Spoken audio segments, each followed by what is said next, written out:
Hey, let's do something special for Grandpa's birthday, I suggested. Great idea. Let's make Grandpa's favorite beef stew and celebrate together, I replied with a smile, agreeing to my granddaughter's proposal. Over the next few days, in preparation for my husband Robert's upcoming birthday, Emma, who had apparently never cooked before, held the knife with trembling hands. I couldn't help but feel tempted to intervene. However, I continued to watch her intently. Children learn quickly, and within just a few days, Emma became proficient enough to cut things to an appropriate size with the knife. And finally, the long-awaited day of Robert's birthday arrived. Emma had spent a considerable amount of time preparing the beef stew. When I asked Robert to taste the beef stew that Emma had spent a long time preparing, he happily took a bite, his expression filled with joy. He tilted his head slightly, then calmly stood up, carrying the bowl toward the kitchen sink. I watched curiously, furrowing my brow as he approached the disposal unit. After a brief pause, Robert returned. I couldn't help but express my frustration. Robert, she spent 5 hours making that beef stew. Why did you dispose of it? Apologize. I made a slightly sulky remark, but deep down, I was genuinely angry. Even if there were some complaints about the taste, was it really necessary to throw it away?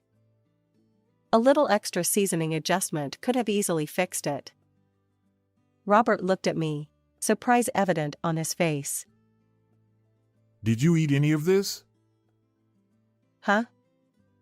No, I didn't. I replied, puzzled. Quietly, Emma stepped closer to Robert and whispered in the tiniest voice. Thank you, Grandpa.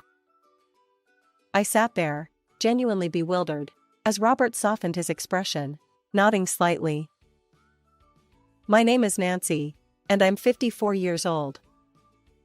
I live with my kind but somewhat timid husband, Robert, and a recently adopted kitten. I manage a locally beloved beauty salon that I inherited from my parents. The salon thrives due to its prime location and the support of our community. Our beauty salon doubles as our home. We use the first floor for the salon and the second floor as our living space. Lately, I've been reconsidering keeping the kitten confined to a cage on the second floor while I work. Whenever I hear faint noises from upstairs, I wonder if it's unfair to keep the kitten locked up. A few days after adopting the kitten, I decided to let it roam freely in the living room. As I checked on it during breaks from work, I was consistently surprised by its unexpected behavior, knocking over vases, nibbling on clothes, and more. As a hairstylist, I take pride in my technical skills, always serving clients with a smile and providing the best haircuts based on their preferences. Word of mouth has spread about our salon, attracting new customers. To avoid becoming complacent, I regularly attend seminars and workshops to enhance my hairstyling abilities. Balancing work and family time is essential to me. My husband, Robert, and I have supported each other without major arguments since our marriage. Despite Robert being 2 years older, I admit I lean on him quite a bit. As a hairstylist, I'm confident in my technical skills, but managing various salon inventory items like shampoos has never been my strong suit. I've left that task to Robert. He's efficient in handling phone reservations, and he even set up online booking, which I believe has contributed to attracting new clients. Robert has a gentle personality, albeit a bit timid. When I fell in love with an American Shorthair kitten at the animal shelter and pleaded to adopt it, he hesitated but eventually agreed. However, despite having a new kitten in the house, he avoids touching it. I'm not great with animals, He explains. Always from a safe distance, he observes the kitten. Well, even if he claims to be uncomfortable, I'm sure he'll warm up to our furry family member eventually. With that in mind, I didn't worry too much. I spontaneously named the kitten Lily. In our neighborhood, our son Michael, his wife Samantha, and our precious granddaughter Emma live harmoniously. Young Emma still clings to me, and every time she begs to spend more time with Grandma, I find myself struggling with my relationship with Samantha. Emma asks me to cut her hair once a month. When I suggest, "Why not have your mom do it?" she responds with an innocent smile, loud enough for Samantha, who is nearby, to hear.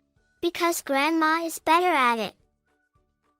Although Samantha smiles, her eyes don't share the same amusement. As I examine Emma's finished haircut, Samantha murmurs, "Indeed, you're quite skilled." The truth is, Samantha is also a hairstylist. While I look forward to bonding with my adorable granddaughter, I've been hesitant to cut Emma's hair, fearing it might hurt Samantha's pride as a mother. Yet Emma has grown even more attached to me, and she often wants to spend time together. Samantha and my son Michael both work full-time, so Emma ends up staying with us frequently. I temporarily closed the salon to prioritize walks, park visits, and quality time with Emma. However, Samantha's subtle disapproval continues to bother me. Although unspoken, I can tell she disapproves when Emma and I share moments. One day, I decided to address it directly with Samantha. "Samantha, we're both hairstylists, and there's this unspoken rivalry, right? But since we're family, maybe we should try to get along?" Samantha looked surprised for a moment, then smiled and replied, "I'll reconsider. Maybe getting closer to Nancy could benefit Michael and Emma." Her words put me at ease. While I don't know what lies ahead for Samantha and me, I'm determined to cherish our family bonds. And as I wish for more joyful moments playing with Emma, I navigate the busy days ahead. One day, Michael's family visited my home. Our playful kitten, Lily, was chasing a toy with Michael and Emma. As they played, I sat nearby, pen in hand, jotting down notes in the cat care journal I've kept since Lily joined our family. Suddenly, I remembered that next Sunday is Robert's birthday. I motioned for Emma to come closer. "Hey, let's do something special for Grandpa's birthday. How about hosting a fun party that's different from our usual celebrations?" Emma looked a bit puzzled, but her eyes sparkled. That sounds great. Let's make Grandpa's favorite beef stew and celebrate together, she replied. I smiled, agreeing with Emma's proposal. Over the next few days, Emma learned how to make beef stew under my guidance. Although she'd never really cooked before, she tackled the challenge with determination. I handled the verbal instructions while Emma did all the chopping and simmering.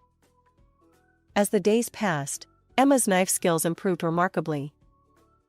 It's amazing how quickly kids learn and adapt. Finally, the eagerly awaited day arrived, Robert's birthday. I sent Robert out with a playful, "Go somewhere until evening." I invited Michael's family over. When I asked Emma if it was okay for her to handle making the beef stew, Samantha, who was standing nearby, hugged Emma's shoulder and smiled. Actually, she has been eating beef stew almost every day until now. She's become quite obsessed with making it, and today, she wants to cook a stew with incredibly deep flavors by simmering it for a very long time. Oh, that's quite ambitious. Stirring the pot continuously to prevent burning is also a lengthy process.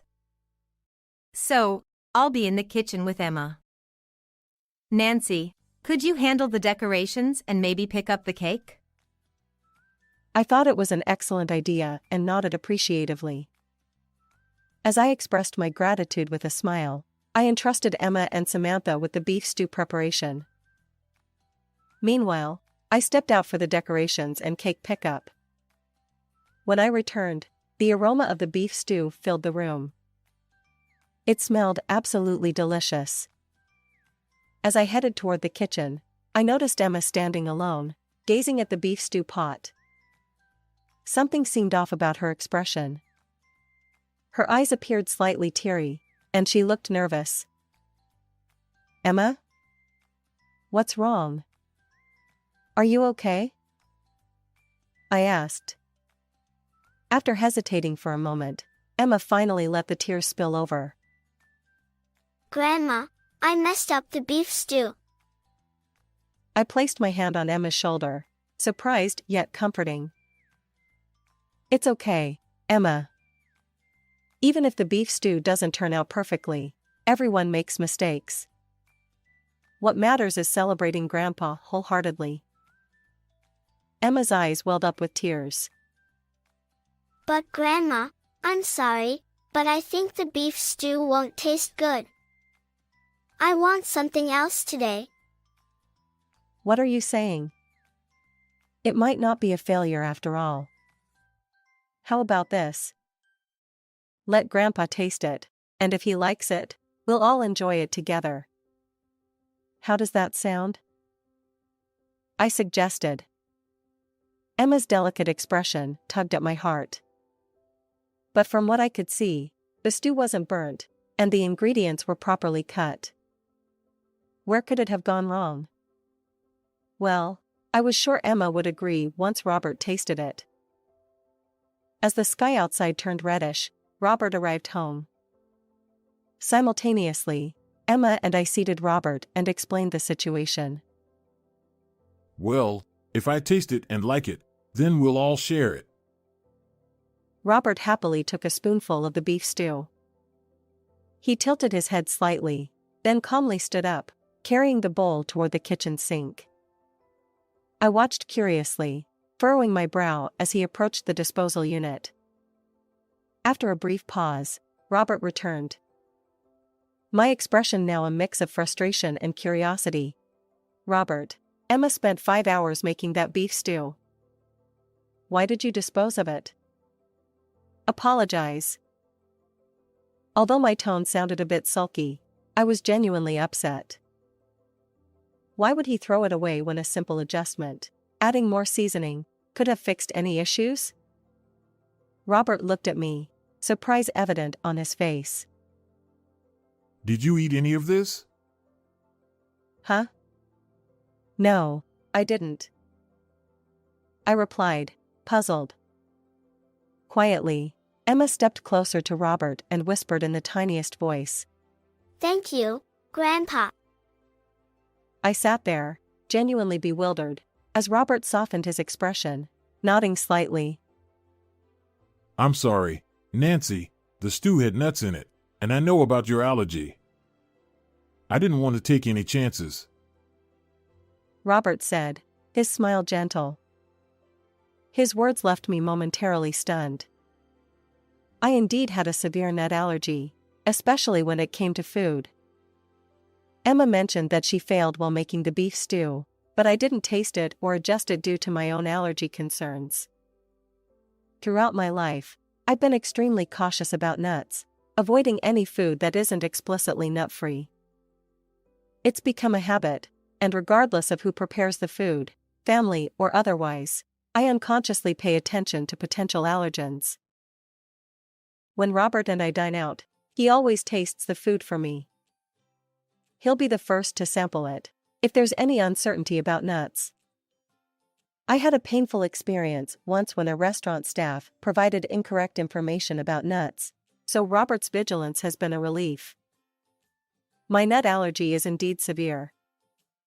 Of course, I've communicated this to my son, Michael, and his wife, Samantha. With a mix of surprise and frustration, I blurted out, "Don't you remember I have a nut allergy? Why was it there?" Although I wasn't addressing anyone in particular, Samantha spoke up. She seemed a bit flustered. I apologize, Nancy. Maybe Emma accidentally added nuts because she loves them. She probably didn't know about your allergy. She patted Emma's shoulder as she spoke. The revelation that Emma liked nuts caught me off guard. While I hadn't specifically informed Emma about my allergy, We'd discussed her own dislike for nuts before. I remembered a time when she laughed, saying she was just like me because she didn't like nuts either. But I did tell Emma I disliked nuts. I said, my surprise and confusion evident. Samantha replied, Nancy, Emma loves nuts. It can't be helped. Thankfully, it didn't lead to a major incident. Emma's head hung low, her face a mix of sadness and remorse. I continued to gaze at Samantha, trying to understand what was happening. Had I overlooked some crucial detail? Michael sensed the tension and created an opportunity to revisit the conversation. Let's discuss this another time. Michael suggested, creating a diversion. After all, today was Robert's birthday. We wouldn't want to ruin the festive mood. Robert, gently stroking his chin, proposed, Let's check the surveillance camera. Samantha's expression shifted from surprise to a pale hue. Huh? She uttered. The security camera, installed recently for our new cat, seemed to hold an ominous significance for Samantha. Robert muttered. Usually, I only activate the camera while we're working at the salon, but today, I accidentally left it on. No worries, Robert. I'll make sure Emma understands her mistake about the nuts. We don't need to replay the camera. As an apology for discarding the beef stew that Emma had spent hours preparing, I thought it would be nice to witness the cooking scene she had worked so hard on. Robert said, his smile gentle, but his eyes serious. He then removed the SD card from the cat's surveillance camera and inserted it into the TV's video player. The footage clearly showed the kitchen scene where Samantha and Emma were cooking, their conversation audible due to the camera's audio recording feature. Samantha glanced around nervously, suggesting, Why don't we just go out for dinner if there's no food? Ignoring her, Robert increased the playback volume. Amidst the noise, Samantha's and Emma's voices emerged. Samantha's tone was firm. Hurry up! As Samantha handed Emma the nuts, the scene played out. I stared, perplexed. Emma's tearful expression revealed a mix of sadness and guilt. Emma shook her head, refusing to accept the nuts, and pushed them back towards Samantha's chest. In response, Samantha slapped Emma's cheek forcefully. Emma collapsed on the spot, and Samantha, humming to herself, meticulously crushed the nuts on the cutting board. With an evil grin, she continued, I'll simmer it well enough so that old hag won't notice. Emma's tearful voice pleaded. Stop it. Grandma might suffer. But Samantha looked down at Emma with an icy expression. If we reveal this, I might get arrested by the police. Are you okay with that? No, but... It's fine. I just wanted to play a little prank on Nancy. This will be our secret, Emma. Samantha winked, pointing her index finger in front of her face, while Emma stood there, stunned.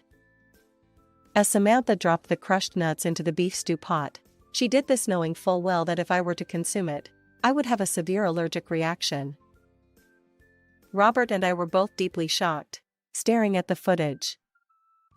Michael's voice trembled as he asked, Why would you do something like this? Samantha, realizing that everything had been exposed, abandoned any pretense and crossed her arms, her expression sharp. You have it easy, don't you, Nancy? Running your own salon, working freely, chatting with familiar clients. You don't struggle like the rest of us. Her tone bitter. I exchanged glances with Robert and Michael, wondering what was going on. Samantha continued, venting about her work at the salon. The long hours of standing, insufficient breaks, and the policy of prioritizing client appointments even on holidays, all of it weighed on her. And yet you frequently take days off, go for walks and shopping with Emma.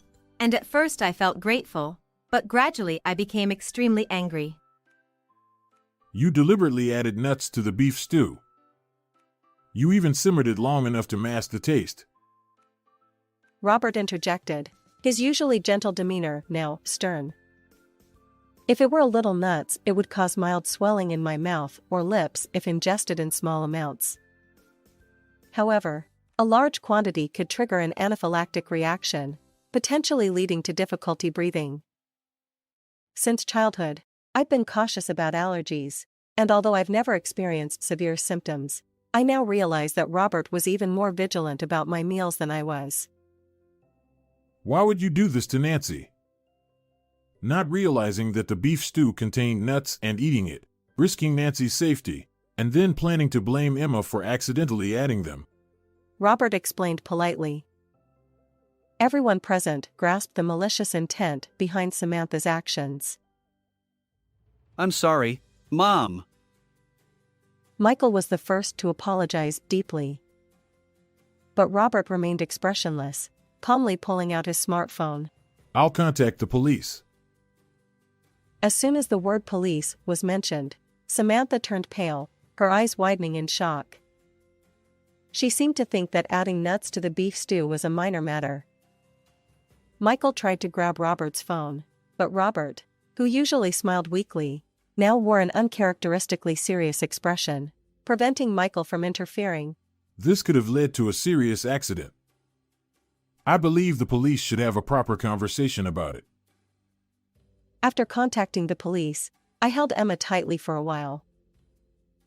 Emma, regretful that she didn't resist more strongly, trembles in my arms. I struggle to find the right words to comfort her. Her small body quivers with emotion. Facing Samantha, who still seems unconvinced, I begin. You know, what hurts me the most isn't the danger I was in due to the nuts.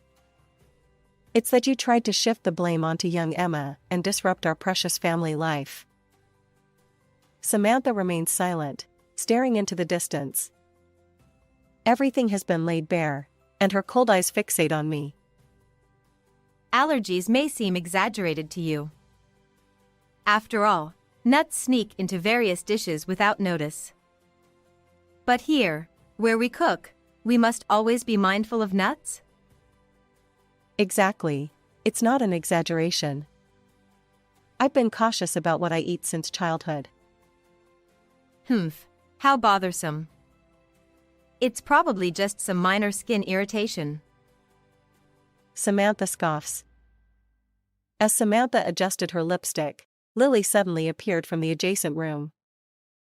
With her small, agile body, Lily unexpectedly climbed up Samantha's dress, digging her claws into Samantha's neck. Ah! What's happening? Despite the discomfort from Lily's tiny claws, Samantha stood there helplessly. It seemed Lily was fixated on the necklace around Samantha's neck. Lily continued her ascent until she clung desperately to Samantha's body. Then, out of nowhere, Samantha let out a massive sneeze. Startled, Lily clung even harder, refusing to be shaken off. The sneezing fit persisted, and Samantha struggled to disentangle Lily's claws from her clothing. Michael stepped in, scooping Lily up. Meanwhile, Samantha sat down, coughing and wheezing. Tears welled up in her eyes as she pressed her chest, trying to regain her breath. I gently rubbed her back and asked, "Are you okay?" She nodded after a few deep breaths. "I think it's probably a cat allergy. Similar to hay fever symptoms, but have you ever experienced this before?" Samantha shook her head slightly, pressing a tissue to her nose, and left the room. Returning from washing her face at the sink, she glared resentfully at Lily while drying her face with a towel. Robert lifted Lily gently, stroking her head. Come to think of it, I'd never seen Robert hold Lily like this before. Despite being so small and adorable, Robert seemed to have been afraid of Lily. But now, he cradled her against his chest as if she were a precious baby. Allergies can manifest in various ways, big or small, but they can be incredibly distressing for the person experiencing them. Perhaps you thoughtlessly added nuts to the beef stew, but I want you to fully understand the weight of your actions. Samantha continued to cough intermittently. Soon, 2 police officers arrived at the house, mediating the dispute. Before discussing the specific crime of knowingly adding nuts to the beef stew, which could cause an allergic reaction, the conversation turned to what kind of response I, the potential victim, am seeking from Samantha. Samantha is my dear son's wife. I don't want to blow things out of proportion, but I do want her to properly reflect on what she should. I conveyed it earnestly. The speech of the seemingly seasoned male police officer was very calm, and Samantha, looking utterly exhausted, gradually revealed the sequence of events and her own feelings. It became evident that Samantha had been attempting to harm me through Emma on a daily basis and had treated Emma harshly when Emma resisted. For Michael, who had been listening nearby, this confession came as a complete surprise, and a few months after this incident, he initiated divorce proceedings. Michael said to me with a look of longing, "I dreamed of running a beauty salon with my spouse, just like Mom and Dad, and it made my heart constrict with empathy." A year has passed since then. Regarding the incident with the nut-infused beef stew, I refrained from turning it into a criminal case or pursuing legal action. However, rumors spread quickly, and it seems Samantha can no longer live in the neighborhood. She has sought refuge with her parents. I don't harbor any resentment or anger towards Samantha. Instead, I genuinely worry about her and occasionally reach out via the smartphone that still receives messages. Those were seemingly trivial words, asking if she was okay or if she needed help. Some might consider it meddling, but I kept in touch. 4 months, there was no response. Then one day, I received a brief message from her. "I'm sorry." Samantha seemed to be reflecting on her actions and striving for personal growth. I genuinely wanted to forgive her. Since then, Robert and I have welcomed Michael and Emma to live with us in this house. Robert, ever vigilant after the nut-infused beef stew incident, has become even more cautious about what I eat. Having such a protective partner, I feel truly fortunate. I want to create joyful memories for Emma after her difficult experience, so we go out together. At work, I continue to self-improve, aware of my blessings and striving for even greater confidence. Lily, no longer a tiny kitten, stretches out under the living room table. She usually purrs contentedly, but when I prepare a meal, she approaches, sniffing the ingredients, and then leaves. There's probably no deep meaning behind Lily's behavior, but it reminds me that I'm surrounded by many caring beings. Today, I feel oddly happy. How did you find this story? If you enjoyed it, consider subscribing to our channel. Until next time.